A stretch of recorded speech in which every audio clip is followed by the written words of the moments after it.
have a look, see. Oh, what we've just done.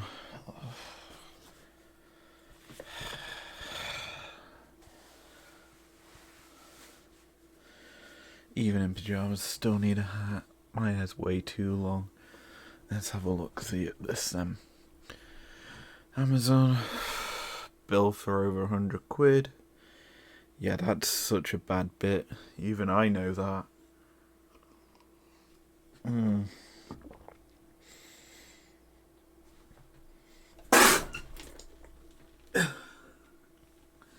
All 3 LEC predictions are wrong. What the fuck happened there? Even G2 lost, and they were the team I thought were gonna win. Well, I guess we have to get into this week's series breakdown. Take it away!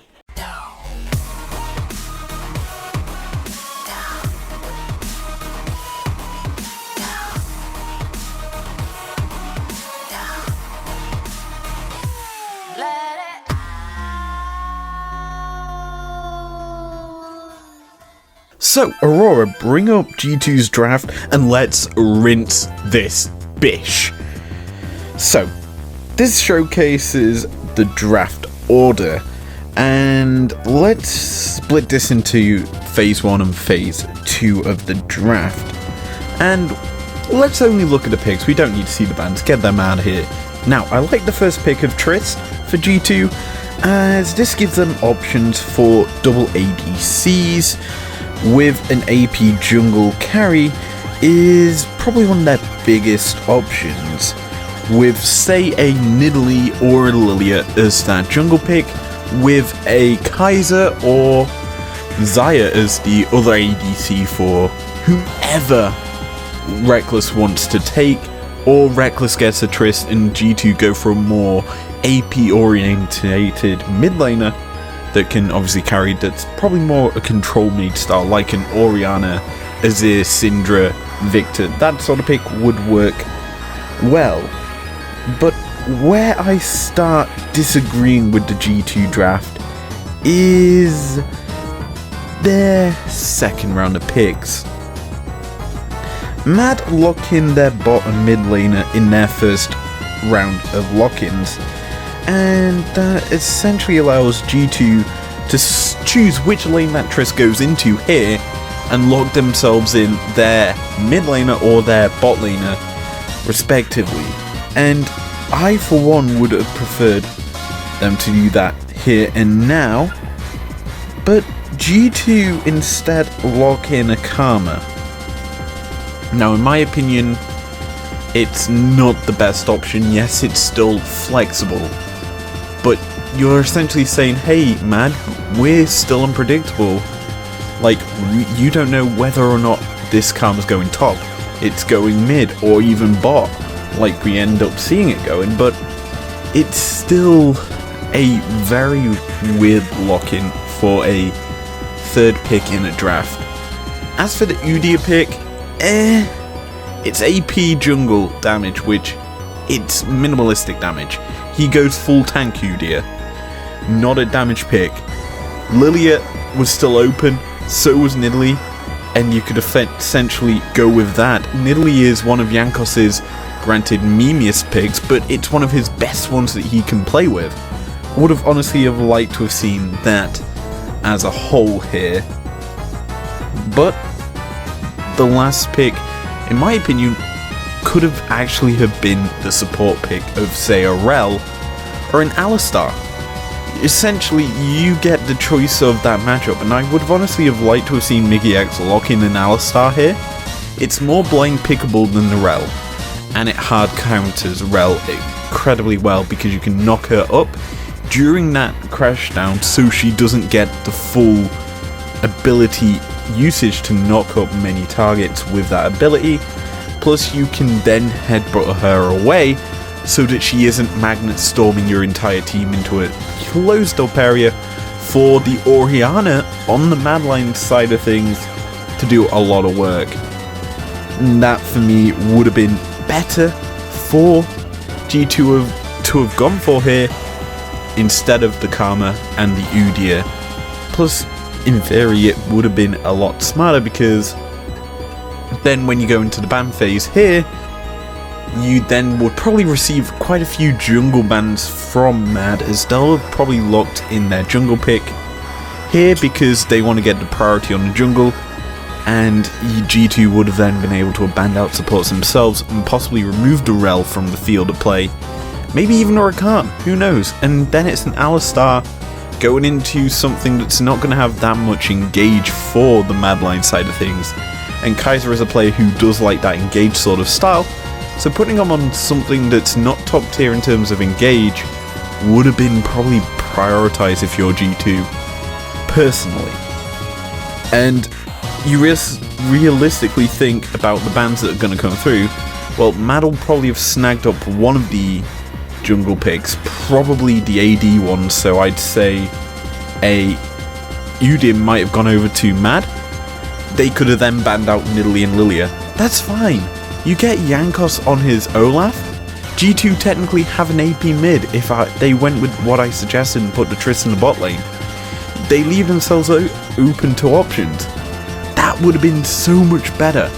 Or G2 saved the mid lane pick or the bot lane pick to second phase, then they're guaranteed possibly an AP jungler as well. Because more than likely, Mad will ban out some form of ADCs. The likes of Desire would have been probably banned if it wasn't picked up. Or say the Kaiser ban, boom, get it out of here. It would have been so much better. Anyway, that's me done rinsing G2's first round of the draft, where I feel that they threw away this game entirely and the drafts of the following games, because you're essentially putting the eggs into the Caps basket and hoping he can carry and not have one to fall too far behind against the Gnar. And yeah, that's a bit of an issue considering he's playing Sylas and realistically is an ult bot, which is fair enough, but you lack AP damage in this G2 draft, and that cost them because Caps was realistically their only damage source, and Mad punished him heavily in this series. Now, I want to start this play with looking at Sylas's build.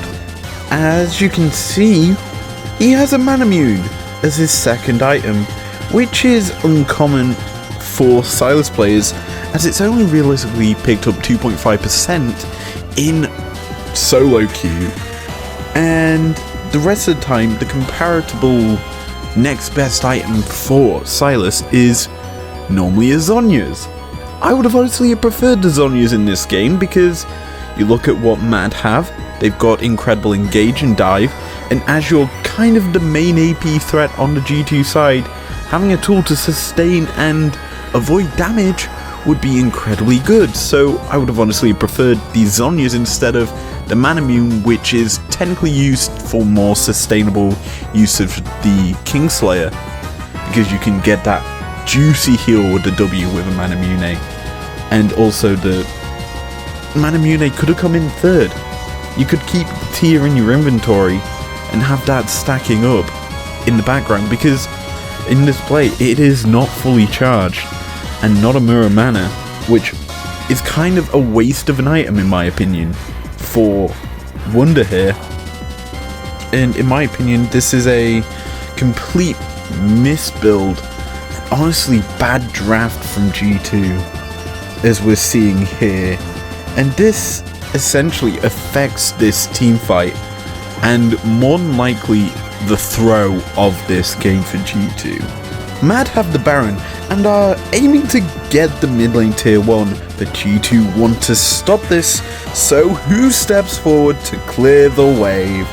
Well, the main DPS for G2, Caps. And well, he gets put in a very sticky situation. Thanks for that, Aurora. Flash into the crash, the German King pulls in the Rocket Yordle, who gets shot up and ran down by Mad. Mickey was also caught by Mad, and if G2 fail to protect their Tryst, or an overstep from Caps, then G2 have no damage, and thus they have to run and give up game number 1. So, as we move into game number 2, while G2 don't change their playstyle, Mad do to directly attack G2's Protect the Caps comp. Now, how do they do that?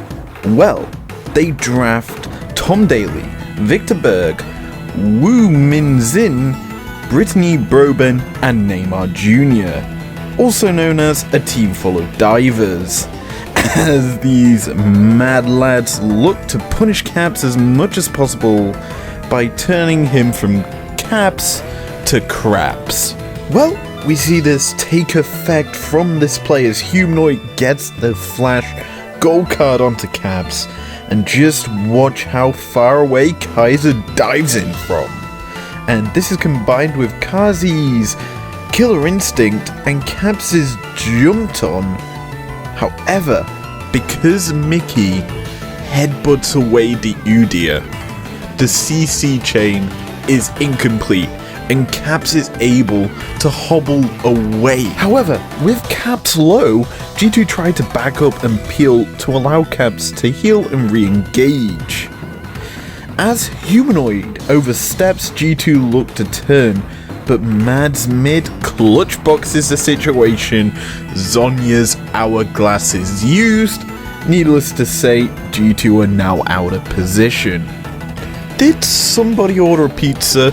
Because G2 fall like dominoes.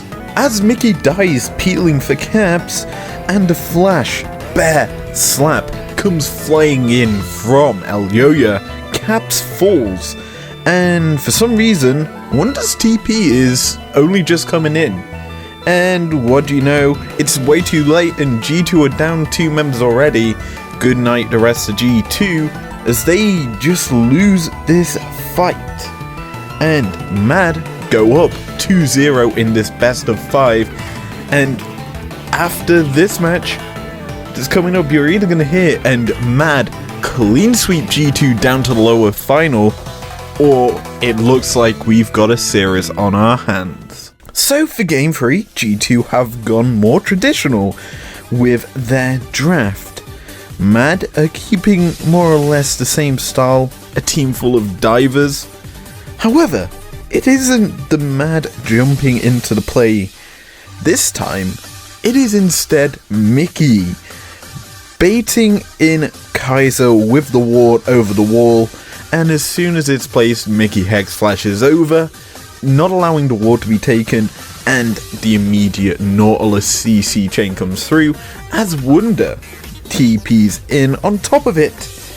Basically, G2 are able to pick off Kaiser, making this a 5v4.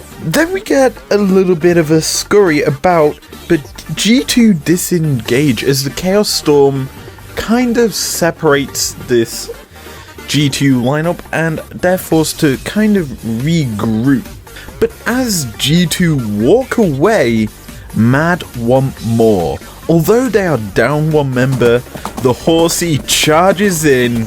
Cue the galloping sounds in the background, please, Aurora. The onslaught of shadows comes through G2, but Elyoya does not kill anyone, and this is essentially him failing to isolate any of G2's members, as Yankos goes unstoppable with his ultimate. G2 begin to fire back as Reckless picks off Elyoya. However, G2 still respect Mad's damage until Armut's Nar ultimate just goes whiffed, only hitting the Nautilus, who's able to just walk away somehow, and then it's just get the sweeping brush out and G2 clean up this fight. They're able to kill off the Nar and the continued chase as the flash, bear, slap is kind of gonna not net G2 4 kills. Sadly, the 4th kill gets away and G2 get 3 and turn to the Baron and pick up this game number 3, meaning, ladies and gentlemen, we have a series on our hands. Well, when I say there's a series on our hands, I literally mean there's a game 4 and that's it. G2 gets sent to the losers bracket here. And this is, in my opinion, one of the worst showings of G2 this year. I did not like this draft at all from them in game 1 and 2.